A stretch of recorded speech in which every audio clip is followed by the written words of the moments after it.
We should be live now, ready to go for our Tuesday live stream. I'm Mike Winger, and this is the Tuesday live stream, a discussion of apologetics and theology. In fact, today we're focused more on the apologetics side of things. Let me tell you what we're about to do, and you can jump in with me.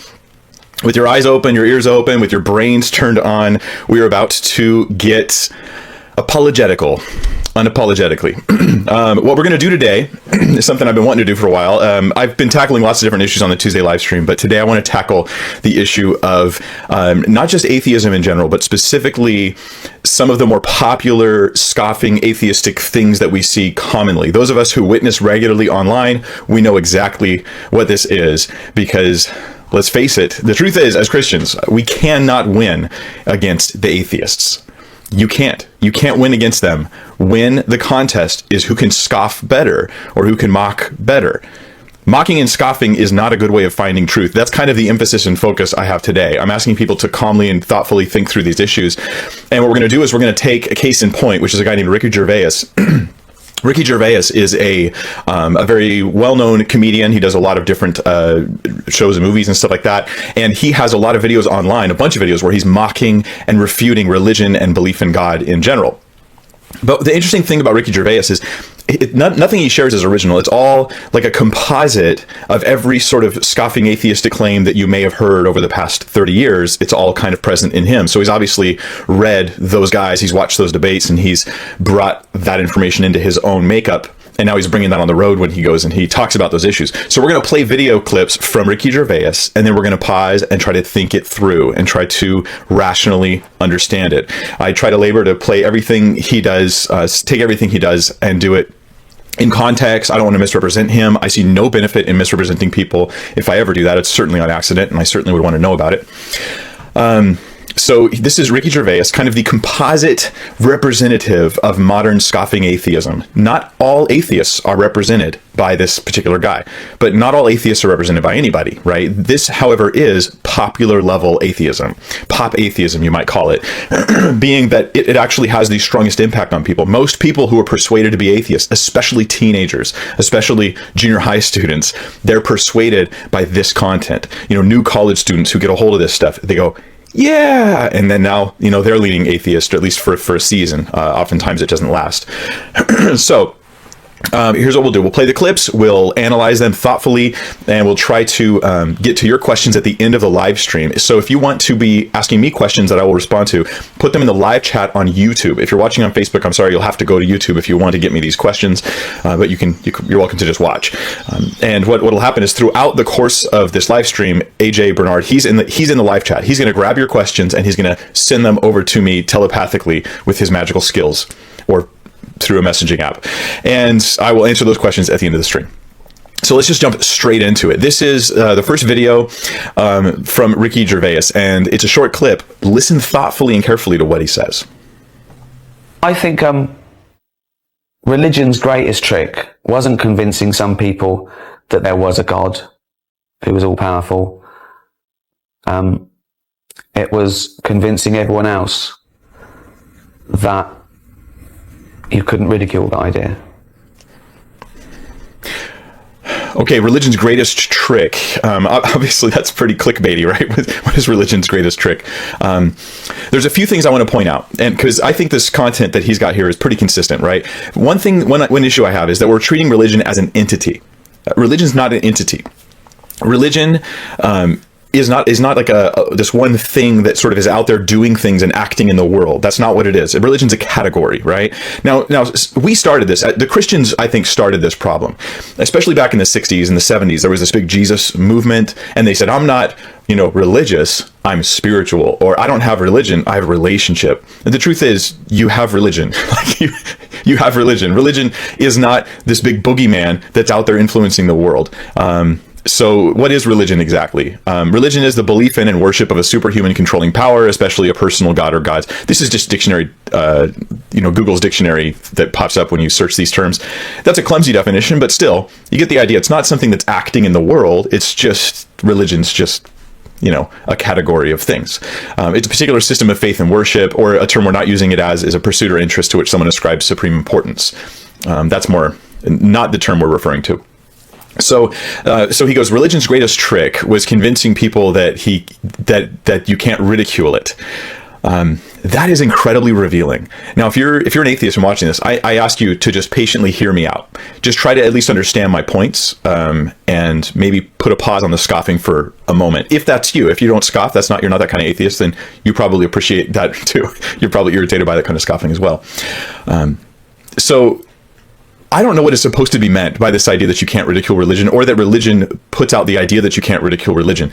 But I think that it's revealing, because this kind of atheism, pop atheism, I'll call it, this type of atheism needs ridicule. Ridicule is the alpha and omega of modern pop atheism. It has to have ridicule, because ridicule is a rhetorical technique of manipulating people into agreeing with you or disagreeing with someone else, more likely. Political parties do this all the time. Like if you watch in America here, you watch the debates on, say, gun control between the two sides. They never represent each other, thoughtfully or carefully. They never, rarely do they go, let me accurately understand you. Let me think through this argument. Let me represent you correctly. Like, this is never the goal. The goal is just to manipulate the audience into following one side by ridiculing the other. That's oftentimes what happens.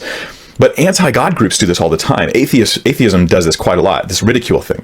If you watch, like me, I love watching debates, okay? Shoot me if you, well, don't shoot me, please. But if you go watch these debates, like you go see Christopher Hitchens, people love Christopher Hitchens. Atheists love this guy. He's like a superhero to them, right? Because he was nonstop mockery, ridicule, sarcasm, and scoffing. And that would be across the debate. If he had a question he was asked, he didn't know how to answer, his retort would be to mock or to scoff or to ridicule. This is a problem. Proverbs 14:6 puts it this way. It says, a scoffer seeks wisdom and does not find it. Think about this. A scoffer seeks wisdom and does not find it. But knowledge is easy to him who understands. See, scoffing in and of itself, ridicule, is not a way of finding truth. Let me say that again, because I think it's profound and important. Ridicule is not a method of finding truth. And as long as you think it is, you will seek wisdom and not find it, like Proverbs says. Think about it this way. Let's say that you're the atheist and you've taken the time out of your day to actually listen to this video, which I'm grateful for. Here's my question for you, hypothetical atheist person. If there was a religion that was true, you'd probably scoffing at that one too, wouldn't you? Think about this. Just consider it for a second. If there was a true religion out there and you encountered this religion, would you not take advantage of the opportunity to scoff and mock and ridicule it? Wouldn't that just naturally come off of you? It would sort of shield you against being able to take the claims of that religion seriously. It would guard you against having to reason through thoughtfully possible evidences or support they have for why they believe what they believe. So I have a challenge for atheists. My challenge for atheists is this. When you're dealing with the topic of God's existence, Jesus' resurrection, the evidence for the Bible, that sort of thing, no sarcasm, no self-righteous posturing allowed.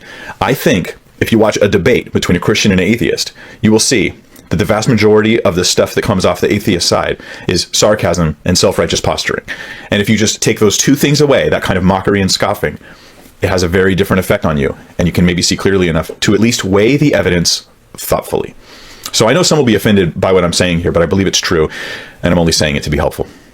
So here's another video. This video is just meant to demonstrate the type of scoffing and mockery that comes off of Ricky Gervais. Because remember, his big important pillar is we need to ridicule religion. So here he goes. This is guaranteed. Right, we know this right, is here. right. Let's make the most of this. Then it doesn't matter. But you're because supposed you won't to know. sacrifice the mortal pleasures in order to Because show that some you're weird faithful. guy a few thousand years ago said so. Right. Some little weird desert dweller who hated gays, women, right, and wanted power and was angry because he lived in the desert and could only beat himself stupid every night, wanted to make everyone pay. Right. And he wanted a piece of it, It's so obvious the Bible's written by men seizing power. Yes. It's like, it's ludicrous. It seems laughable. It's ludicrous. It's laughable. It's so obvious. Obviously, I disagree. but that's all it takes. It just takes from that side of things. I don't have to establish these claims. It's just like hearing each other say such horrible things about the Bible, about God, or about religion. It's such a reinforcing effect upon the others in the room, and it's a juvenile level of reinforcing. But that's the point. This kind of rhetorical scoffing and attacking.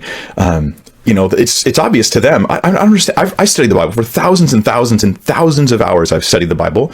And obviously someone will think I have blinders on, but it shouldn't be that hard to open my eyes to see that it was just written to abuse people and control them. I'm like looking at it, I'm going, okay, Paul the Apostle, he could have tried to control people, but he didn't even try to. In fact, when it comes to the world, he says he has no right to control the world or tell the world what to do. That's interesting.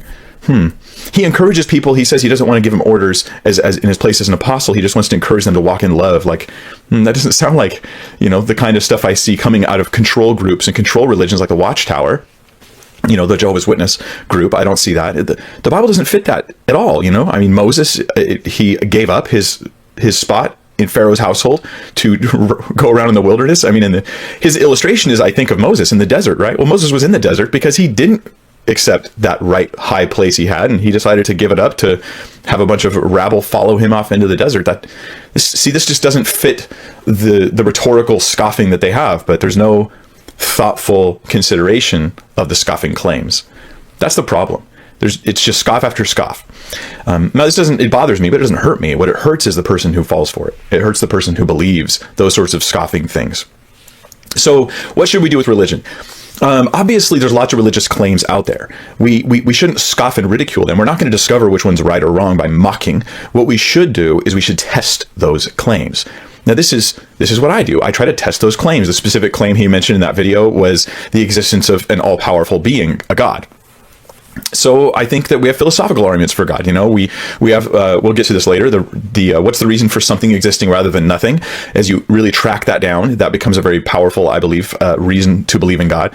We have the cosmological argument, which I think is really now. Here's the thing: some of you atheists or skeptics out there, this argument, the Kalam. Respond to it without mocking. Respond to it with just reason and logic alone, and let's have a conversation.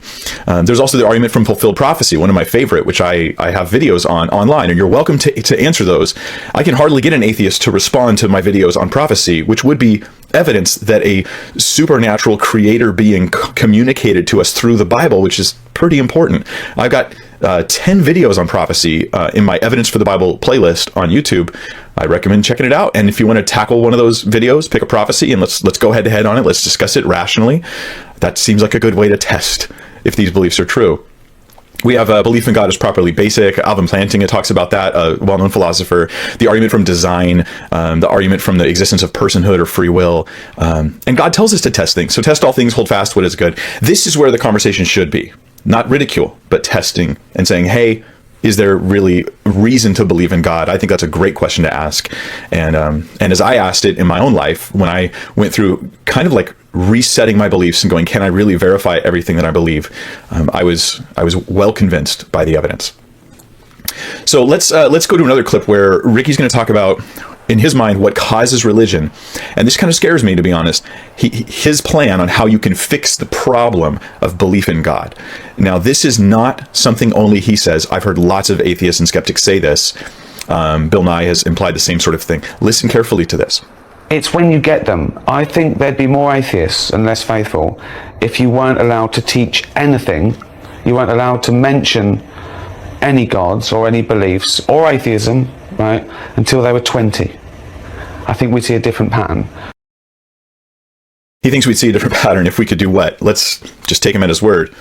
No one's allowed to even mention to humans. Humans cannot hear about God or beliefs or atheism until they're 20 years old.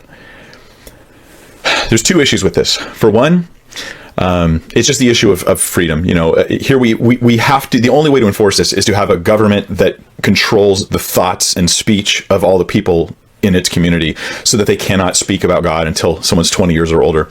But there's something else here, and that's kind of the utter lack of self-awareness, where he doesn't realize that when you teach someone for 20 years that there's trees and flowers and birds and bees, there's planets and stars, and there's quasars and there's black holes and there's a universe, all these things are out here, gravity and laws of physics, all this stuff is going on. But there's never a mention of God, which means whenever you answer the question, where did it come from? How did it get here? Why is it that way? You always have to answer nature. That is atheism. This is the lack of self-awareness on Ricky's part. It's like he says, and I'll quote, if we weren't allowed to mention any God or any beliefs or atheism for 20 years. But that is atheism.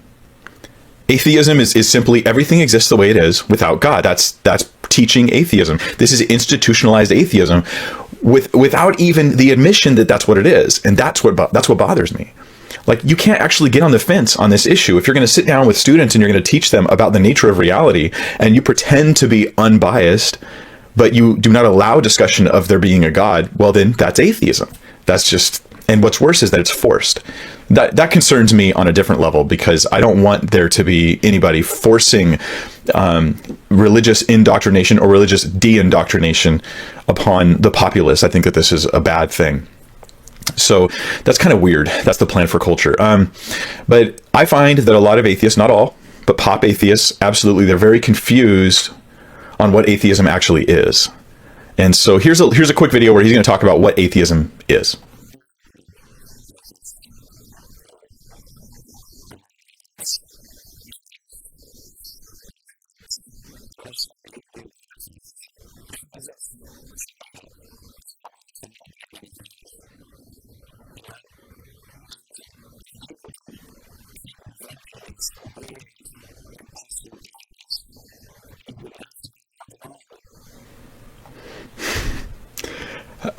I feel like we're getting like a look behind the scenes, like what's going on inside the mind of this particular individual. And I'm not here to attack Ricky Gervais. In fact, it grieves my heart that he might see this and think it's a personal assault on him. I'm trying to deal with his ideas. I don't like attacking people, but I definitely want to attack ideas. If ideas are bad and dangerous or hurtful or harmful or just not true, and they're influencing people, then I certainly have a right to speak about those things and to try to do so graciously. But what does he say? He says, well, we're all born atheists. We're all born atheists. Like, well, what is atheism to you then? Atheism, to them, it's lack of belief. That's all it is. I just don't happen to believe in God. I'm an atheist. By that definition, we're born atheists. By that definition, we're all atheists at birth, even though at birth we think nothing. Every person who's diagnosed brain dead in the hospital, they're also an atheist. Rock is an atheist. Atheism equals even ignorance about God. Just never thought about it before. This is a problem, right? But the reason for this, and I have a video on this online from a few years back, called Babies Are Atheists, and it's about things atheists should never say. So I recommend you go look that up. I won't get into too much detail today because I want to cover a lot of claims. But the thing he says then at the end is, he says, if people would stop creating these weird and quote impossible deities, then we wouldn't have to deny them. Which is, again, this is just scoffing. It's like, I deny your gods. Why? Well, if you wouldn't create them, I wouldn't have to deny them. That's kind of weird talk, to be honest. It doesn't mean much of anything in reality, but it stirs up the crowd and it convinces junior high kids. Impossible deities, that's a big claim. So God is an impossible deity? I want to hear the case for that. Is it because you think omnipotence is a paradox? I have a video on that too online. The omnipotence paradox, which is not a paradox. It's just switching the names, the meanings of words in the middle of sentences to try to make it look like there's a paradox. So let's do another one here on religious beliefs. This is how Ricky Gervais sees religious beliefs. When it's young, is a sponge. It has to be. It has to take in all the information. It has to trust its parents, its elders, to survive. Without question, don't touch the fire. Why not? Don't go near the wolf. Don't touch that spider with a red bit. Don't touch that. Why not? Just don't. There is a God. What? There is a God. And if you're bad, you go to hell. Okay? And if that's constantly confirmed, like all the other things, wolves eat you, black widows kill you, fires burn you, if it's given that same level of credence and truth, you're never going to get over it. It's going to be a lot harder to undo that. Okay, so this is a great picture of how he thinks you think as a Christian, as a believer in God. Your views of God started as a child. They were believed because of the sheer authority of parents, because your brain was a sponge. And then you continued to believe those things thoughtlessly in the future for no reason. That's the implication. And let's be fair, that's how a lot of atheists see Christians. And so when I as a Christian say, yeah, no, I believe for intelligent reasons, and they're like, yeah, sure, Mike, sure you do. And then the mocking and the scoffing's happening in here, even if it's not happening out here. So we believe based on authority, but the truth is, as Christians, like, I mean, I believe everything as a kid based on authority. That's kind of how you start believing things. But we confirm, right? Like, I still, as an adult, think that fire burns me, that wolves could eat me, that spiders might bite me and poison me. I still believe that. I still think black widows really are poisonous. Why? Because as an adult, I've confirmed those things. And so I've vetted my beliefs as a youngster. I'm capable of doing this, of thinking carefully about the stuff I learned when I was really little, and then deciding whether or not it is something worth carrying forward to my children. In fact, I'm responsible for doing this. So I'm personally convinced. I mean, God is confirmed, and not because my mom told me that there's a God. Like, that's not... It is the foolish version of Christianity, the dumb Christian that Pop Atheism continually tries to create and tries to draw for us so that they can feel secure in their own position. This is how you get fooled. It's not how you come to truth. So the atheist mantra then, I'll come to this in a minute, in about 5 minutes, but the atheist mantra is that there is no evidence. There is no evidence. There is no evidence. Have you heard that mantra as an atheist? Have you said that mantra as an atheist? I've got it in my comment sections on my videos. There is no evidence for God. There's no evidence for God. But then what happens is someone will thoughtfully present some evidence for God, some reason to believe in, God, and then they'll just deny that it exists. Rarely will they engage the evidence and engage the argument thoughtfully. And you can see this as well in some of those debate videos. Look at the debates between atheists and Christians, intelligent atheists, intelligent believers, and find that the atheist often will ignore the evidence the Christian puts forward and will attack things like the Bible's full of atrocities and emotional arguments and mocking and scoffing and stuff. So you may say there's no evidence. There is no evidence. But think about, for instance, Antony Flew. Antony Flew was a very well-known atheist, probably the most famous atheist of the 20th century, and who passed away not too long ago. He had done debates. He debated William Lane Craig even. This guy was a well-known, well-published atheist, said there was no God, and had all the same kind of reasons you typically hear for that. But when DNA was discovered, and Antony Flew took some time to think about this and consider it, the micro machines that are inside of the body, he became a theist. He decided that there was a God. That's interesting. Now I can see it in the comment section. It hasn't happened yet, but it will. But he wasn't a Christian. This is true. He was not a Christian. But that's not my point. My point is that here's a guy who actually said, I'm an atheist. I'm a convinced atheist, saw evidence of microbiology and said, yeah, that's design. There's got to be a creator. There's got to be a creator. But I think that he had been so poisoned with scoffing and mocking against the Bible and God that he was not able to come around to Christianity and consider it clearly because he had spent so much time scoffing at it. So let's talk about Ricky Gervais's views on the origin of religion.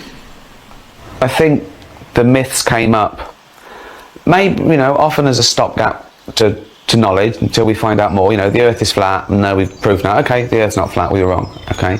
But that's not personal. You don't take that personally. It doesn't affect you. It doesn't affect your afterlife, And so they often want to hold on to that, right? But only because of the way they've been conditioned. We know it's fun to tell children there's a Santa Claus and there's fairies at the bottom of the garden and all these cute things. It's cute till they're 7 or 8. If they're 34, it's a bit embarrassing socially. He is a comedian, and that's a great point. It is a bit embarrassing socially if you believe in fairies at the age of 34. Sorry for that one viewer out there who does believe in fairies, but here's the thing: the comparison of fairies or Santa Claus or this flying spaghetti monster, comparing these things to God and to belief in God, assumes atheism is true at the outset. And so by assuming it's true, you can easily paint the other side like they're fools and they're dumb. Like they don't know what they're doing. They're not even thinking about things. But I don't have the reasons for fairies, to believe in fairies or Santa, that I do for believing in God. It's certainly not just because someone told me. No, I've got good evidential reasons. I have logical, thoughtful, philosophical, and science-based arguments for belief in God. And so what would be a better comparison than saying, I don't believe in fairies, so I shouldn't believe in God? It's more like this. It's like, well, look, here I have a well-designed set of headphones. These things are very, expensive. These are nice headphones. They're for mixing audio. They have like this open back so that it allows the pure and unfiltered audio sound to come through, so you can make sure that things sound proper. And I go, wow, those must have been intentionally designed that way. That's called specified complexity. It's got specified complexity in it. So then I've never met the designer. I've never seen them. I've never encountered them, but that's more rational than belief in fairies, because it's cute. I mean, we're not believing in God because it's cute. That's just demeaning. I mean, this is how racism works, or any other prejudice, is I paint the other side with unflattering and inaccurate terms so that I always see them through that lens, so that I can never take them seriously. I'm not saying he's racist. I don't think and if you think I'm saying he's racist, then you're not listening to me. But that is how it works. It works in the same way. Prejudice. So let's look at a really quick short clip where he talks about medieval beliefs. And by the way, I'm taking these in context. This video, it doesn't have the prompts of all the questions. It's a typical interview technique where they don't show what the interview asked. They just show what the guy responded with. So, but here's what he says about medieval beliefs. Look at how he paints Christianity and belief in God. It's strange that we hold on to these sort of medieval beliefs. It's strange. It's just, I'm just trying to be a reasonable guy here. I'm puzzled that why would you people hold on to such obviously outdated beliefs? We hear this a lot, right? We hear that the Bible was written by, can you guys finish this? Bronze Age farmers. That's what we hear all the time. The Bible was written by, as you said earlier, desert people. Desert people, they're mad because they live in the desert, so they made up the Bible. Like, is that really your theory? It doesn't make any sense, nor does it fit the evidence. So are these medieval beliefs? Medieval, as in that time in the Dark Ages where people did crazy stuff and everyone's like, what was going on then? Are they medieval in the sense that they result of a lack of knowledge from uninformed, dumb past humans? Because, I mean, if you really look at history, humans weren't dumb. They were quite intelligent, but the truth is that nowadays we have more evidence than ever, which is why there's been a revolution in the realm of philosophy, particularly philosophy of religion. There's been a revival of belief in God for philosophical reasons. Now, if you respect professionals in their field, then this should matter to you, because philosophy of religion, these are the people who actually are dealing with the arguments for God, and they are largely in support of God's existence because of these things. Scientific support for the universe having a beginning strongly points towards there being a creator who's transcendent and who fits the description of the God we have in the Bible. DNA, things like that. We have more evidence than ever, in addition to what they had back then, which is just the common sense of looking around and believing that creation requires a creator. But the thing is, if you did take the Bible as being written by a bunch of like dumb, backwards sheep herders, like I wonder how like actual sheep herders feel when they hear statements like that. They're like, we have sheep, that doesn't make us dumb. But anyway, if you think that the Bible was written by just these really backwards, dumb people, then it makes it more impressive that you've got prophecy and you've got a unified message and you have those qualities in it. Unless you're a scoffer, because if you're the scoffer, you never ever see any of those qualities. You only see cherry-picked out of context verses that prove to you that the Bible's just atrociously bad, horribly wicked. And when someone responds to you with context and says, well, that's not what it's saying, you laugh at them for it. And you say, ha, ha, ha, ha, there, look at you dancing, trying to defend. And you're like, or trying to explain. And the scoffing, it kills thought, it kills reason, and it doesn't lead us to truth. If that's the one thing you get out of this video, get that. Please stop with the scoffing. You're not helping yourselves.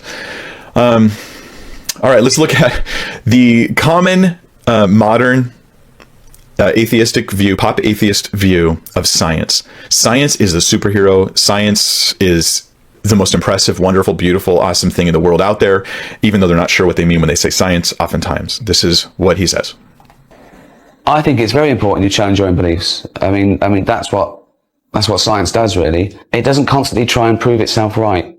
It follows the evidence, whatever that is. In fact, it tries to prove itself wrong. It doesn't sulk. When science thinks something and then it discovers it was wrong, it doesn't solve because it found that out too. It's the question I often get, that people say, well, you're an atheist, you're closed-minded. Well, no, I'm not. That's a strange thing to say. I think the opposite is true. I'm going to always follow the evidence, whatever that is. And they say things like, if someone proved to you God existed, would you believe? Well, of course I would, by definition. In fact, it would be the greatest scientific discovery of all time. Scientists would celebrate. They'd run round. Scientists would celebrate, right? So here's the thing. This romanticizes the idea of science. Science is now personified because science doesn't try to prove it, it does try to prove itself wrong, and it doesn't sulk. It doesn't get all sad and down or anything like that. It gets excited about things. Science isn't a person. It doesn't do any of those things. Science is a method. It's a particular method of discovering certain kinds of truths, right? The types of truths that can be proved through repeated experimentation, which only a certain number of truths are in that category. And the sooner we realize that, the sooner we'll stop acting like, science is like the superhero that can do everything. But as I keep listening to that clip, I start to realize I think he's talking about himself, not science. That's why he starts with science. Science tries to prove itself wrong. He doesn't sulk. And then he says, and I quote, "I'm going to always follow the evidence, whatever that is." That's what I will always follow the evidence. That's a pretty strong opinion of his ability to follow the evidence. Yeah.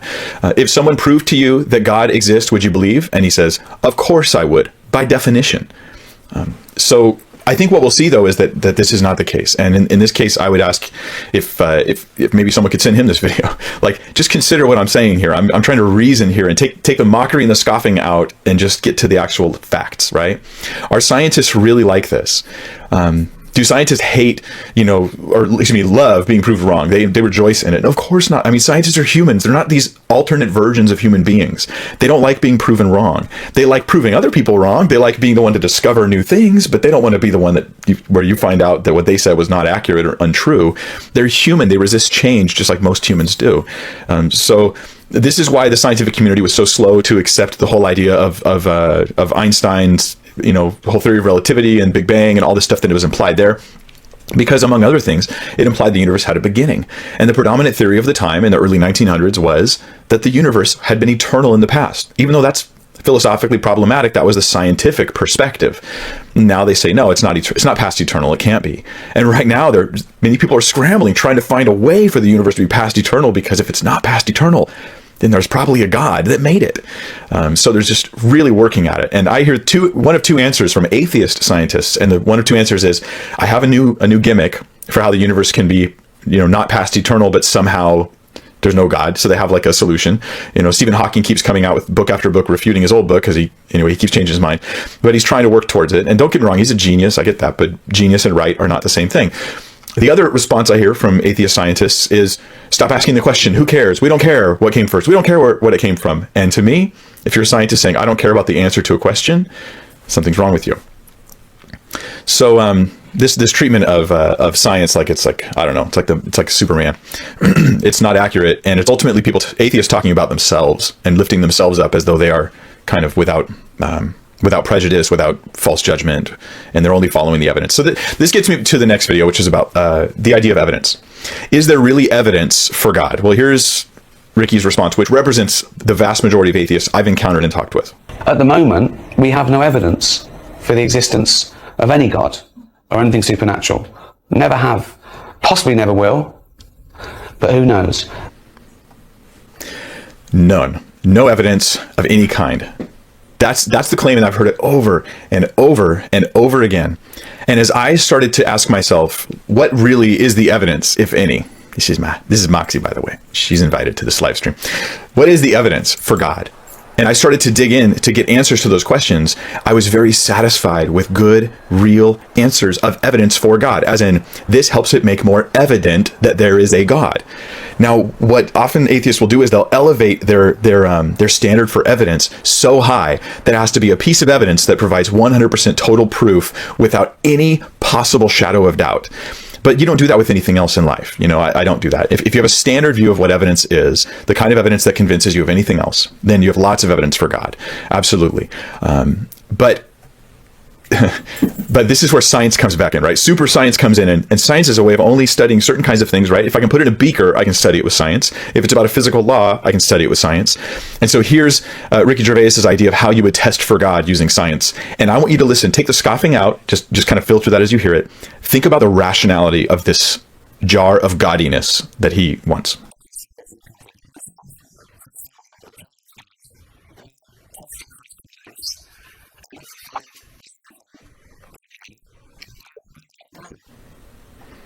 Problem solved, right? Like, you want to prove there's a God, just give me like a jar of his gaudiness. Like, it's right in here, and there's the gaudiness. It's right. It's that stuff right there. This gets to the limits of science. Okay, how do I explain this? Because most people, I think a lot of people will just instantly understand the problem with this, but for some, it'll be actually really hard because of the scoffing. They can't understand this concept. If you want to find evidence for a non-material creator, what kind of evidence do you look for? Do you look for matter? If God is not made up of matter, how on earth could I find a jar of God stuff? And if I found a jar of something that's matter, well, it'll be part of this creation, this universe, so it would not be God. It's the wrong kind of evidence to look for. So here's an analogy. Let's say that I wanted to prove to you there's an invisible person. And you said the standard for me proving this invisible person to be real was giving you a photograph of them. Then you will never believe in the invisible person because your standard doesn't fit the type of evidence you look for to prove this person exists. Now, if I showed you footprints, video of footprints appearing out of nowhere, if I showed you, I don't know, evidence of them jumping into the water and swimming, if I showed you different, but you said, nah, I only accept photographic evidence of the person, then you're just shooting yourself in the foot. You're never going to learn about these things. So what do we look for if we want to find evidence for God? I look for evidence, like I'm asking this sincerely. If I want to know that there's a God, what do I look for? I look for evidence that there's things that happen in the universe as a result of an intelligence outside of the universe, or I should say not part of the universe. That's what I would look for. I would say, okay, I'm just trying to look for things that can only be explained by something that's not part of this creation. So prophecy is one of those things, right? That telling you the future. That's a great piece of evidence. Intelligent design of the things that are in this world. That's another piece of evidence. The impossibility of things happening without there being an outside creator, like the very existence of the universe itself, time, matter, space, and energy coming into existence all of a sudden. That would have to be caused by something that's timeless, spaceless, impossibly powerful, intensely powerful, and intentional, so that there'd be a person doing it. Anyway, these are things you look at to point towards God. Just like you wouldn't look for a photo of the invisible boy. You look for like the outline of him in the water or something like that. He's going to give you the outline. So there's a response then in one of his videos where he's talking to Richard Dawkins, and the two of them are having a conversation in a church because it adds to the scoff quality. They love nothing more than scoffing. It is their alpha and omega. So this is where they respond to the intelligent design argument. The intelligent design argument would say, at least, it's actually, I actually rarely hear any atheists respond to the intelligent design argument. They usually misrepresent it. But the idea is that there's specified complexity in the universe. But this is specifically a response to the idea that life is so astronomically improbable that we believe that it was intentional. That's the basic claim. And so we just happen to be, on an Earth orbiting a star that fits all the right descriptions. And the odds of us being able to exist and live and breathe are so astronomically against us that that we believe there was an intent behind it, a creator. So here's how they respond. It's the puddle story. And they got it from a British comedian, Douglas Adams, who wrote a really funny book series I read when I was a kid, the 5-book trilogy. Which they made a really lame movie out of not too long after that. Anyway, here's the analogy. There's a wonderful thing with Douglas Adams that goes against the intelligent design theory. It's a puddle. Oh, the puddle, yes. It's great, isn't it? Yeah. Well, you tell the story. I mean, it's just that a puddle is pondering, and it says, I must have been designed because I fit this hole perfectly. Yes. Which is just beautiful. What a beautiful metaphor. Yes. For trying to explain evolution and everything. All right. So what I've heard here is, now I've heard this before. I've heard this puddle thing in the comment section of my videos, in conversations with atheists. This has become popular. And we may bring it up again in a future live stream. There's another video I want to deal with. But the idea is that, if you have a hole in the ground and you pour water, the puddle will fit that shape no matter what. Then the puddle might think, wow, look at the unique shape I'm in. And they go, see, life will win out. Life will somehow find a way. This is great stuff for sci-fi, right? Life will find a way. It's really good for like X-Men cartoons and things like that. But it doesn't fit the actual biology, which is odd to hear Richard Dawkins on the other side of it supporting this. Here's the question.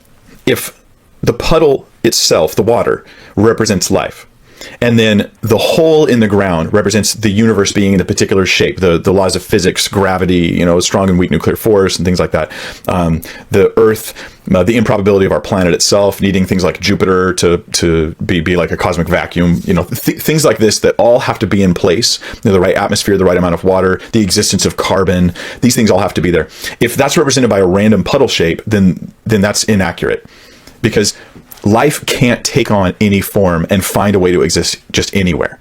if there was no planets because of the law of gravity being slightly different, then there would be no life. There wouldn't be little like intelligent beings floating through space finding a way. That doesn't happen. And it's interesting. I watched a discussion between Richard Dawkins and Neil deGrasse, or I forget how to pronounce his name. Anyway, Neil Tyson, the famous physicist, and they were discussing this, and Neil was like, it's so much hubris. Neil likes to talk about hubris. He's an atheist as well, he's an atheist. He's an agnostic atheist, whatever that means. And he says it is such hubris that mankind, in these movies and Star Trek, they always make humans look, or make aliens look humanoid. They make us all look humanoid, and that's the hubris of man. And I like how Richard Dawkins chimed in, and he said, well, actually, if evolution had to start over, it would have to take the same path again, because that's just the way things are in this universe. Like, if life is going to exist, it pretty much has to exist like this. You can't just have life that's based on something other than carbon. It's not really going to work, So the puddle analogy falls apart because life is not like water that can fit any shape. Life has to have very special and improbable features in order for it to exist. So the puddle analogy is deceptive in all reality, but you'll hear it again. So let's look at this video on death, because I'm going to defend atheists here for a second. And I think that it will help you as a Christian. If you're the believer watching this, it'll help you understand them a little bit better. I get asked questions like, well, what do you think it feels like when you're dead? And I always say, well, what did it feel like for the billions of years before you were born? Like that.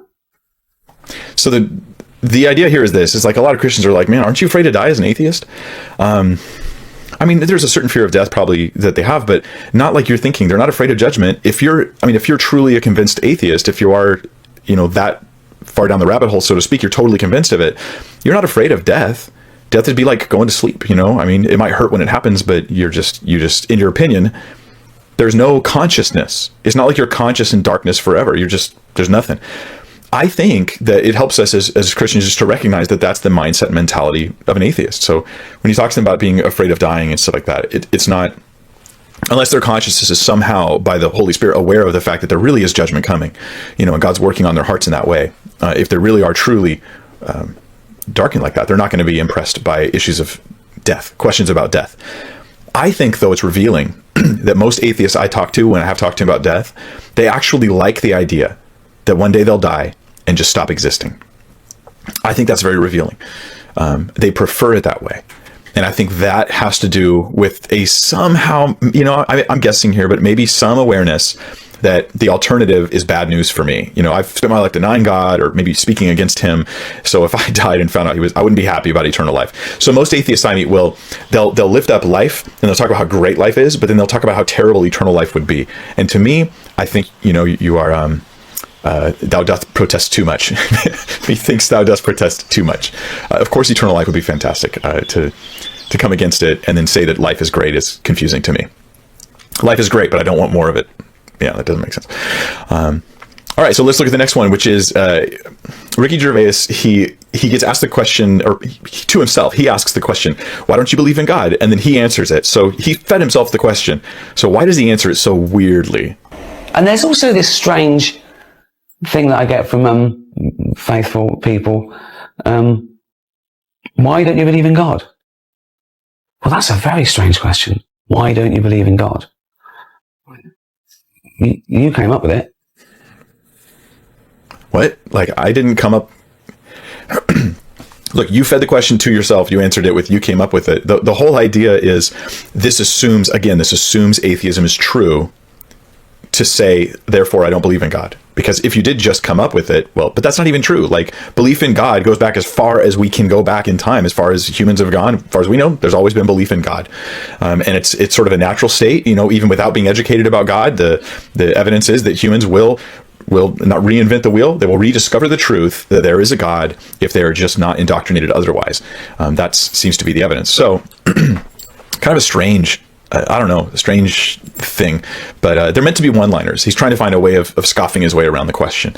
So now we're going to get to, there's only a couple more actually I want to show you guys, and then I'll take your guys' questions. If you have questions, put them in the comment section, and then I will have AJ send them to me on my phone where I can read your questions and answer them right here as part of the live stream. But that only is on YouTube, again, for those who are watching on Facebook. So here is a quote or a clip from him where he's going to talk about how everyone's an atheist. And I'll be honest, I'm so tired of hearing this. It's such just silly. It's silly. It's philosophically silly, but I want you to hear it so we can talk about it today, because you will hear it again 1,000 more times before you die. You know, and this thing about not believing in God, there are 2,780 odd gods, and so if you're a Christian, you believe in one of them and you don't believe in all the others. He said this in multiple different interviews. I tried to find a better clip of it, but this is the one I was able to find. As a Christian, you want me to say, you know, why don't I believe in God? But you don't believe in, he always comes up with a number near 3,000, like 2,724 gods, and I just believe in one less than you. So basically, you're like an atheist, Christian. You're an atheist. This is a comment I got. I'm not kidding. When I put this video up on Facebook, my friend atheist, Doug, he put this comment on my Facebook page. He says, "It's nice to see Mike, a fellow atheist, in Zeus, Vishnu, Ganesh, Poseidon, Hermes, Apollo, Odin, etc., talk about atheism." This was in response to me doing this particular video today. So I told Doug I was going to put it up on the live stream. How do I explain that claiming I'm an atheist most of the time, and I just, should believe in one less God, that this is not powerful to me, that this is not rational or reasonable? It's pure scoffing. It's pure mockery. It's pure rhetorical manipulation. How about like this? Let me try this. Let's say that my buddy comes up and I tell him, "You have a mom?" And he says, "Yes." And I said, "I don't think you have a mom." And he says, "What do you mean you don't think I have a mom?" I said, "I'm a mom theist, an athe mom," whatever you would call it. I'm an athe mom. And he says, "That's ridiculous. Of course I have a mom. I mean, I have a birth certificate. She told me she raised me. That's my mom. Look, I even look like her." Nah, there's no evidence. There's no evidence at all that you have a mom. None whatsoever. Can you repeat it? Can you go back and prove that she's your mom by doing it all over again and having her give birth to you? No, you can't. So it's not scientific. And then I say to him, "But you don't really think she's your mom either, do you?" And he says, "Of course I do. That's my mom." And I say, but there's like billions of women around the world, and you don't believe that any of those women are your mom, right? I just believe in one less mom than you." Wow. Mind blown, right? Now I don't believe in my mom. If scoffing and mockery is the standard for how we come to believe things, we will come to believe the most convenient, self-exalting, and basically sinful liberty-giving stuff that we can, because that's what scoffing does. Scoffing gets me to my intended goals. Unfortunately, it doesn't get us to truth. I'm not an atheist because I believe in one less, you believe in one less God. I'm not close to being an atheist. I'm the opposite of an atheist. I'm a theist because I believe in God. Should I believe in Vishnu? No, that would be a opposing claim to the existence of the God of the Bible or of any of the evidence I have. In fact, another one of the claims I get out there is this idea that, tell me why you don't believe in Zeus and I'll tell you why I don't believe in your God. Okay, but slow down with the scoffing for a second. You realize that the evidence for Zeus isn't even related to the evidence for the existence of an all-powerful, almighty creator God. These aren't even similar beings. The evidence doesn't parallel. So the reasons I don't believe in Zeus don't relate to the reasons I don't believe in God. The reasons I believe in God don't give me reasons to believe in Zeus, but that's far too rational for these discussions, unfortunately. All right, so one more clip, and then I'm going to go to your guys' questions. What I want you to see from this final clip is how this is from the Colbert report or Colbert show. I'm sorry, I don't know the name of the show, but Ricky Gervais is being interviewed by Stephen Colbert, I believe. Anyway, this guy asks him a deep philosophical question: why is there something rather than nothing? This is one of the reasons why I believe in God. The existence of something rather than nothing implies a creator of those things. And anyway, look at how he will not answer the question, and he'll dodge and move over to scoffing instead of answering.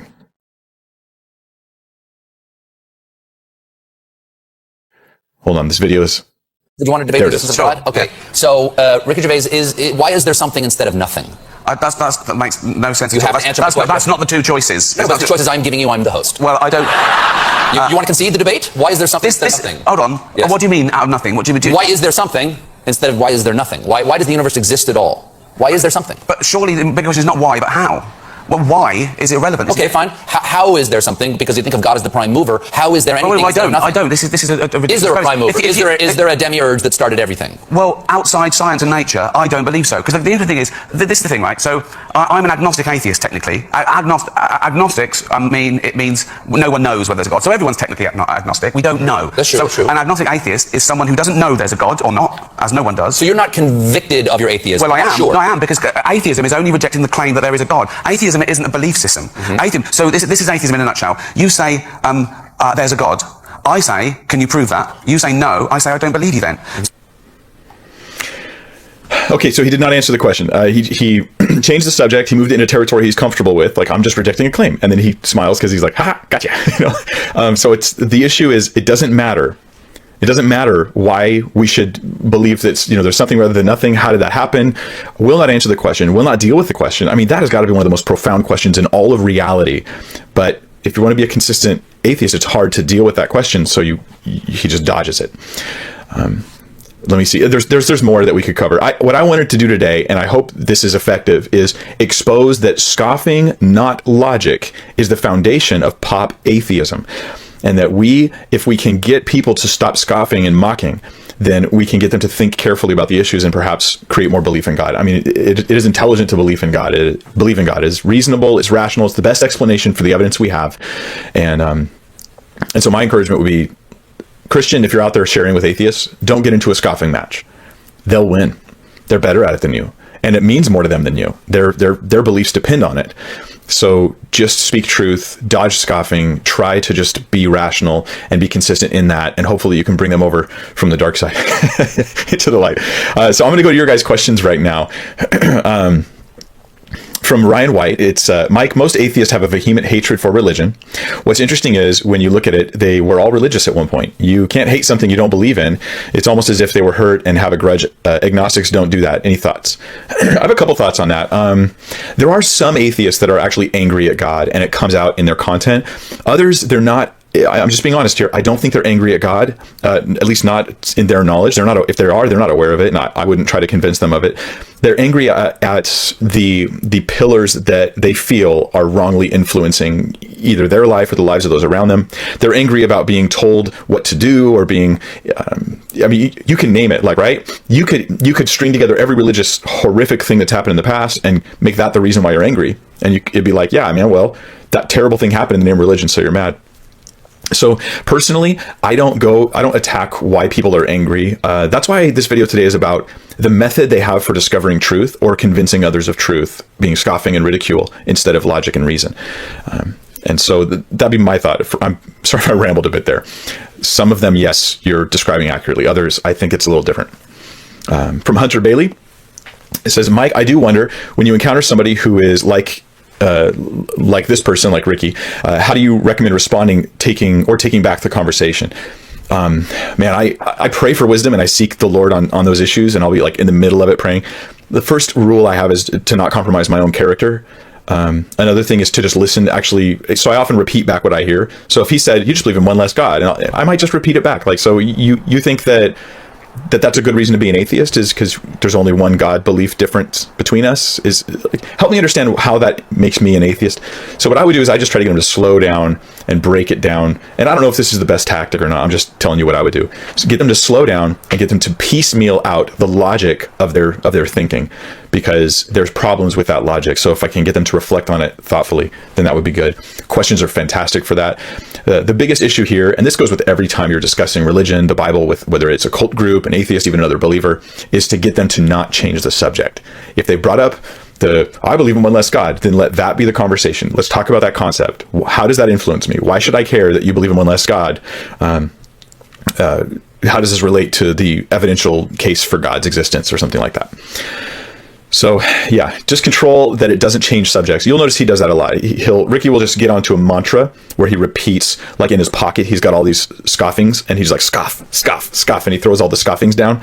And that's the end of the conversation for him. I doubt he ever has thorough conversations on any of the things he throws down. So I pick one and go after it. I have a question from Ray is Awesome. It says, why can't Christians understand that we no longer recognize Mosaic law? They pick and choose what they like, but throw out the rest they don't like. I mean, well, some Christians probably do that. Other ones don't. I think for a lot of believers, they don't know what to do with the law. One of the first videos I started putting up when I started doing regular YouTube videos was a 2-part series called How to Understand the Old Testament Law. And so I recommend it to anybody who's interested, wants to think about those things. For an untaught believer, I think some of them, my heart goes out to them because they're untaught. They haven't really studied the Bible carefully. They don't know the flow of the scripture or how Christ fulfilled the law or what the law's place is for believers, because this requires understanding large portions of the Bible that they haven't really read. And so I think that they default to just kind of guessing here and there. Just take this, don't take that. And that's unfortunate because that's a reckless way to do things and it can lead to error. From Nick Yoakum, the question is, Mike, from a philosophical perspective, do you think it takes more faith to be an atheist rather than a believer? We have different kinds of faith, atheists and believers, right? Because my faith is not just in certain beliefs, but also my faith is in God as a person. I believe in him. So I don't just believe he exists, I believe in him, right? Like I believe that, I'm trying to think of any famous person I can think of. I believe Justin Bieber exists, but I don't believe in Justin Bieber, right? So those are different kinds of faith. So as a Christian, does it take a lot of faith to believe that God exists? Not exactly. Does it take a lot of faith as an atheist to believe he doesn't exist? You have to sort of have a lot of faith that somehow will explain these unanswered questions apart from God. And that's where you'll find the faith steps in, is when you go, well, how do you explain this? And they go, science will find a way. Science will figure it out one day, and then science is personified. And yeah, who has more faith? You know what? Maybe you're coming from this perspective. If you take faith as being lack of evidence, okay, well, then the atheist has to have more faith because they're against the evidence, whereas the Christian is for the evidence. That's my opinion. But I don't think faith is lack of evidence. I think faith is just conviction of belief. So in that sense, it doesn't require more. Anyway, that's an interesting discussion. It more comes down to what do you think faith really is.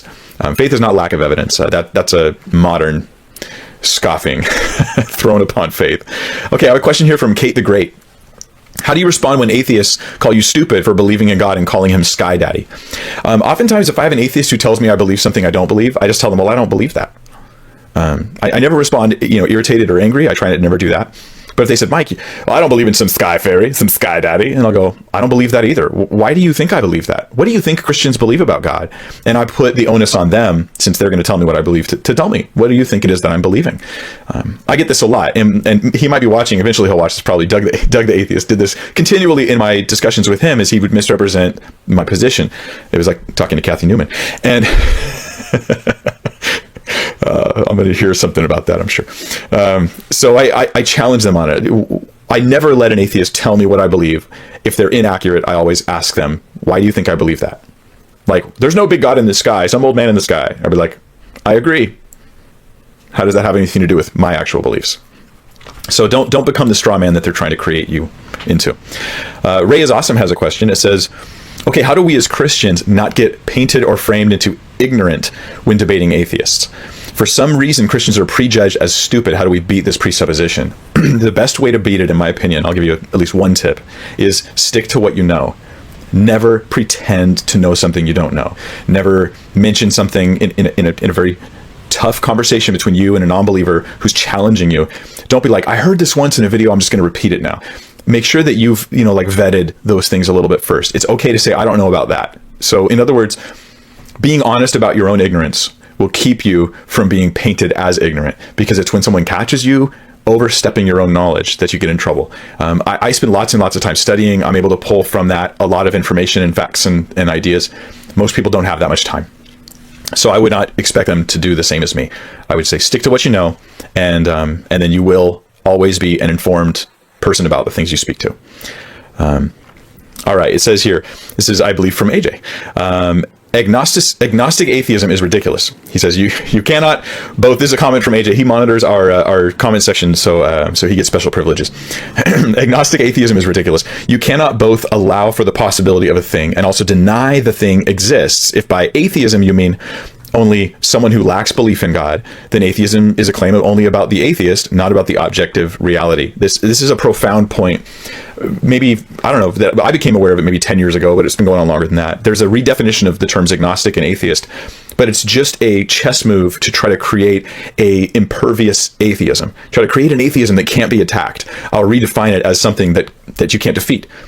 Atheism's wrong. What do you mean? What's wrong? I lack belief in God. That's not wrong. That's true. I do. So do you see that? It's not a claim about reality, is AJ's point. That's a claim about you. But atheism is, of course, the position that God does not exist.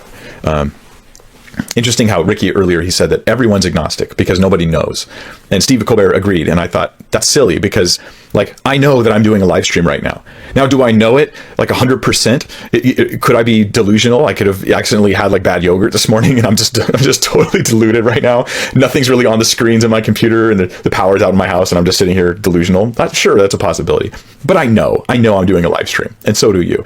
In the same sense, I know there's a God. So yeah, we do know things. We're not agnostic in that sense. So a question from Jesse Swanger.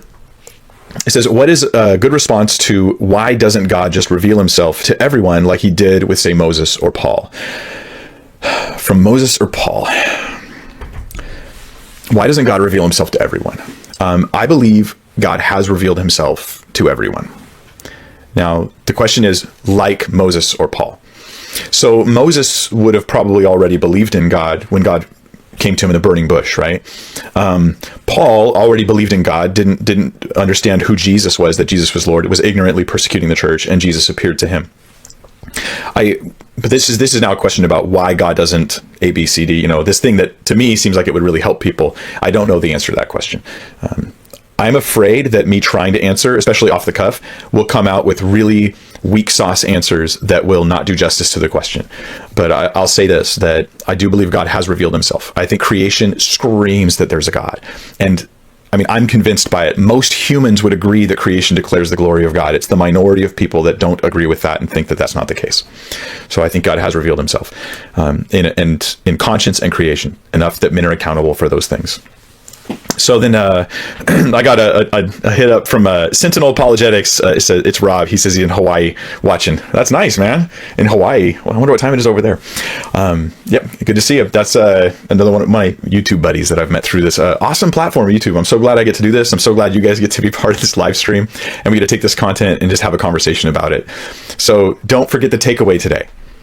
Scoffing is not how you find truth. It's how you convince junior hires of silly things so that they can get liberties and get their basically appeal to their carnal nature and sinful desires.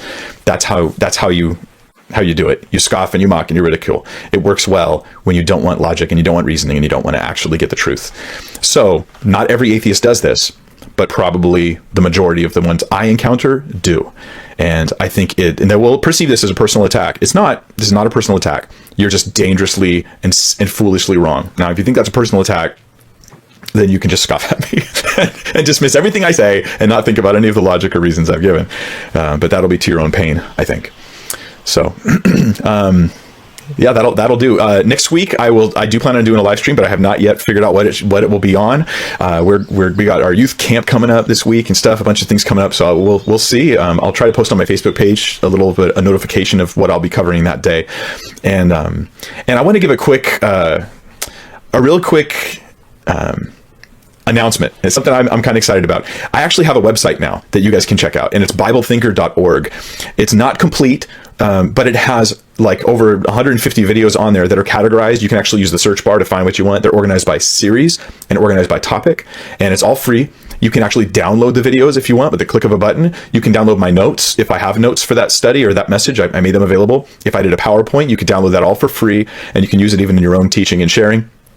I just want it to be as accessible and useful as possible. So it's BibleThinker.org. Just one word, BibleThinker.org. Yeah, there's the link in the chat. Thanks, AJ. So yeah, you guys can check it out. And on mobile especially, it's got some glitches, but I'm working with the people that are helping me make those site to try to fix those glitches. But it won't stop you from getting to the stuff. It'll just make it clumsy along the way. So which is pretty much the theme of my ministry. Get you the stuff, clumsy along the way. All right. Thank you guys so much. Great to have you here. We've got like 63 people right now on the live stream on YouTube. I'll check the Facebook one a little bit later. I'm just so stoked that we get to have this free platform, and I hope it continues. I hope the freedom that we have online just continues. So God bless you guys. Have a great day or night.